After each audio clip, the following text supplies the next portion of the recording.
बिस्मिल्लाहिर्रहमानिर्रहीम। अस्सलाम वालेकुम दोस्तों, क्या हाल चाल है। मुझे उम्मीद है आप सब खैर खैरियत से होंगे। अल्हम्दुलिल्लाह, अल्लाह पाक का शुक्र है मैं भी ठीक ठाक हूँ आप सब दोस्तों की दुआओं से। एक भाई ने मुझसे सवाल पूछा था कि सर, कोरियन ज़बान को सीखने का सबसे बेस्ट तरीक़ेकार क्या है। अच्छा, सबसे पहली चीज़ तो ये है कि सबसे बेस्ट तरीक़ेकार तो एक ये भी हो सकता है कि अगर आप ख़ुद से सीख सकते हैं, आप में इतनी एबिलिटी है कि आप ख़ुद इसकी प्रैक्टिस कर सकते हैं, हर चीज़ को समझ सकते हैं, फिर तो बेहतरीन है। नहीं तो फिर आप लोग कोई आसपास एकेडमी ज्वाइन कर लें, अगर आप लोग एकेडमी अफोर्ड कर सकते हैं। सबसे बेहतरीन तरीका तो ये है, लेकिन कोई रिप्यूटेड एकेडमी ज्वाइन करें जिसको अच्छी लैंग्वेज की समझ हो, जिनके पास अच्छा टीचर हो, उनको आप ज्वाइन करने की कोशिश करें। अगर फिर भी आप नहीं कर सकते तो फिर इसका बेहतरीन हल यही है कि आप लोगों को अपना दिमाग ज़्यादा खर्चना पड़ेगा, आप लोगों को खुद से ज़्यादा मेहनत करनी पड़ेगी।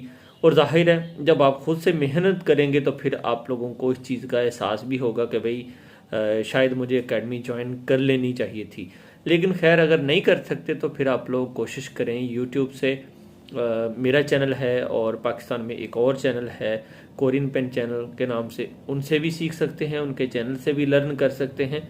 सबसे पहला आप लोगों का तो काम है ज़ाहिर, आप लोगों ने बेसिक सीखनी है, अल्फ़ाबेट्स को सीखें, उनको गो थ्रू करें, उसके बाद उनके जोड़ तोड़ करना सीखें, फिर उसके बाद बेसिक चीज़ें जो हैं उनके वर्ब्स सीखें, अल्फाज मीनिंग करें, वोकेबलरी को मेमोराइज़ करें, दिनों के नाम, महीनों के नाम, दो तरह की गिनती है वो, टाइम बताने का पैटर्न, उसके अलावा बॉडी पार्ट्स हो गए, वेजिटेबल नेम्स हो गई, मंथ नेम्स हो गए, ये सारी चीज़ें करके आप लोग सीख सकते हैं। तो बेहतर तो यही है कि आप लोग एकेडमी ज्वाइन कर लें, मेरा मशवरा तो यही है, कोई अच्छी एकेडमी ज्वाइन कर लें। अगर फ़ीस नहीं देना चाहते हैं या आप लोगों की अपनी मर्ज़ी है तो फिर वही देख लें जैसे आप लोगों को बेहतर लगता है। लेकिन और सबसे बेस्ट तरीक़ेकार कोरियन ज़बान को सीखने का वो ये है कि अगर आप लोग किसी चीज़ को लिख के करते हैं, मीन के मैंने कह देता हूँ जी कि एक लफ्ज़ है जी जिसका मतलब हैट है या ये एनक है, इसको अनग्योंग बोलते हैं, हैट को मोचा बोलते हैं। तो अगर आप इस लफ्ज़ को 10 दफ़ा लिखेंगे तो मुझे पूरी उम्मीद है कि ये आप लोगों को लफ्ज़ 100% याद हो जाएगा।